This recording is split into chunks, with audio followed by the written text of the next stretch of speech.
امبودسمن یا وکالتدار حقوق انسان در تاجیکستان گزارش داد که در سال 2023 مرگ 40 سرباز در ارتش ثبت شده است.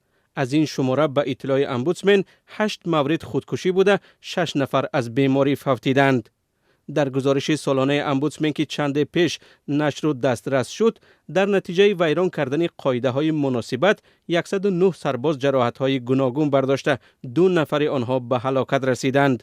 در نتیجه نسبت به 105 سرباز و افسر برای مهترسالاری یا ویران کردن قاعده های مناسبت های بین همدیگری 95 پرونده آغاز گردیده است. این گزارش وضع را در سال 2023 در بر می‌گیرد. رادیوی آزادی در سال گذشته درباره مرگ کمش 5 سرباز خبر داده بود. نزدیکان همه آنها می‌گفتند که به طبیعی بودن مرگ فرزندان خود باور ندارند و خواهان تحقیق منصفانه هستند. وکالتدار حقوق انسان میگوید در پیوند به مرگ سربازان 12 پرونده جنایی باز شده، 9 قضیه برای بررسی به دادگاه فرستاده شد. نتیجه آنها معلوم نیست.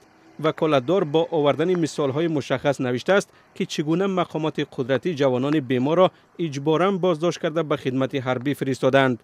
کارشناسان میگویند یک سبب گاه به ارتش راه یافتن سربازان بیمار در مشکل اجرای نقشه دعوت به خدمت است. وقتی جوانهای زیاد از خدمت بنا به سببهای وجود مهترسالاری یا تأمینات ضعیف اجتماعی میگریزند، مشکل اجرای نقشه پیش می آید. در تاجیکستان سال 2 دوره در بهار و تیر ماه معرکه جلب جوانان به ارتش صورت میگیرد. سال هاست که این معرکه آلوده به خبر ابله و یا سرباز شکار و یا با زور به ارتش جلب کردن جوانان است.